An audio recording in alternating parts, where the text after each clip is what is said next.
નમસ્કાર, આપ જોઈ રહ્યા છો નેશન પ્લસ ન્યૂઝ. હું છું આપની સાથે હેતલ વગર. વડોદરા હાઈવે પર L&T નોલેજ સિટી નજીક એક 4 વ્હીલર ગાડી અકસ્માતગ્રસ્ત થતા હડકંપ મચી જવા પામ્યો છે. વડોદરા હાઈવે પર L&T નોલેજ સિટી નજીક એક 4 વ્હીલર ગાડી અકસ્માતગ્રસ્ત થતા હડકંપ મચી ગયો છે. જાણવા મળ્યું છે કે ગાડીમાં દારૂનો મોટો જથ્થો ભરેલ હતો. ઘટના બાદ સ્થાનિકોએ દારૂની લૂંટ ચલાવવાની કોશિશ કરી હતી, જેના કારણે હાઈવે પર હંગામો સર્જાયો હતો. પ્રાપ્ત માહિતી મુજબ એક 4 વ્હીલર ગાડી હાઈવે પર ઝડપથી જઈ રહી હતી ત્યારે અચાનક ડ્રાઈવરે સ્ટીયરિંગ પરથી કાબુ ગુમાવ્યો અને ગાડી પલટી ખાઈ ગઈ હતી. આ દ્રશ્ય જોતા નજીકના ગામના લોકો એકત્ર થઈ ગયા હતા. ગાડીમાં દારૂ ભરેલો જોવા મળતા કેટલાક લોકોએ બોટલો લઈ જવાની કોશિશ કરી હતી, જેને લઈને પોલીસે કાર્યવાહી હાથ ધરી છે. પ્રત્યક્ષદર્શીઓના જણાવ્યા મુજબ ગાડી પલટી જતા જ આજુબાજુના લોકો દોડી આવ્યા હતા અને કેટલાક લોકો દારૂની બોટલો ઉઠાવી લઈ ભાગવાનું શરૂ કર્યું હતું. ઘટના અંગે જાણ થતાં જ પોલીસ ઘટના સ્થળે પહોંચી હતી અને લોકોએ લૂંટેલી બોટલો જપ્ત કરવા માટે કાર્યવાહી હાથ ધરી હતી.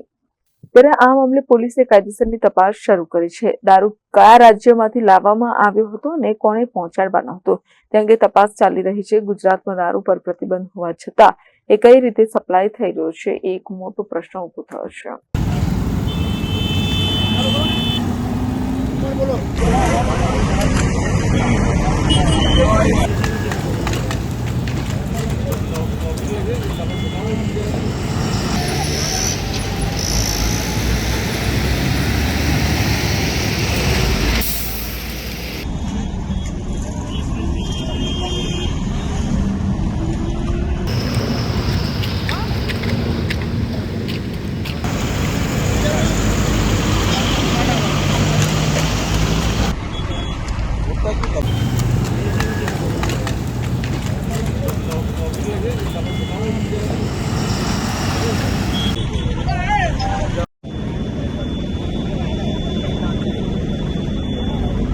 કેમેરામેન નોનિત પ્રવીણ સાથે સતમ નવાશકર, નેશન પ્લસ ન્યૂઝ, વડોદરા.